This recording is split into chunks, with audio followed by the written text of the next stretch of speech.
আরজি করে নির্যাতিতার বাড়িতে সিবিআই 4 সদস্যের প্রতিনিধি দল তারা গেলেন নির্যাতিতার বাড়িতে। তার বাড়িতে গিয়ে 4 সদস্যের সিবিআই দল তারা গেলেন নির্যাতিতার বাড়িতে। এক মহিলা সহ 3 সদস্যের প্রতিনিধি দল যায় বাড়িতে। সিবিআই 4 সদস্যের প্রতিনিধি দল নির্যাতিতার বাড়িতে, এক মহিলা সহ 3 জন আধিকারিক তারা পৌঁছলেন আরজি করে নির্যাতিতার বাড়িতে।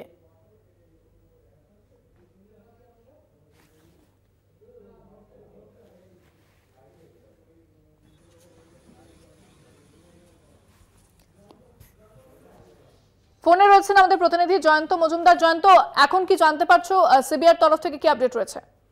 দেখো, যে আপডেটটা উঠে আসছে যে এখনো পর্যন্ত প্রায় বলা যেতে পারে 2টোর সময় তারা ঢুকেছে, 1 ঘন্টা অতিবাহিত। সিবিআই এর দল কিন্তু সেই নির্যাতিত চিকিৎসকের বাড়িতে কিন্তু পরিবার, তার বাবা মা যেমন উপস্থিত রয়েছেন, তার পরিবারের বাদবাকি যারা সদস্যরা রয়েছে তারাও কিন্তু উপস্থিত রয়েছেন। তাদেরকে বসেই কিন্তু মুখোমুখি কিন্তু এখনো পর্যন্ত সিবিআই এর জিজ্ঞাসাবাদ প্রক্রিয়া, সেই জিজ্ঞাসাবাদ প্রক্রিয়া কিন্তু এখনো চলছে। এবং আমরা জিজ্ঞাসা করেছিলাম যখন প্রবেশ করছিল যে কি কারণে তাদের এই মূলত জিজ্ঞাসাবাদ, সেই বিষয়ে কিন্তু তারা কোনো রকম ভাবে কোনো কিছু বলেননি এবং তারা তাদের জিজ্ঞাসাবাদ প্রক্রিয়া কিন্তু এখনো পর্যন্ত অব্যাহত রেখেছে। ধন্যবাদ জয়ন্ত। কথা বললাম প্রতিনিধি জয়ন্ত মজুমদারের সঙ্গে। সিবিআই 4 সদস্যের প্রতিনিধি দল তারা নির্যাতিতার বাড়িতে, এক মহিলা সহ 3 সদস্যের প্রতিনিধি দল যায় আরজি করে নির্যাতিতার বাড়িতে। তার পরিবারের সঙ্গে কথা তারা এখনো বলছেন বলে জানা যাচ্ছে।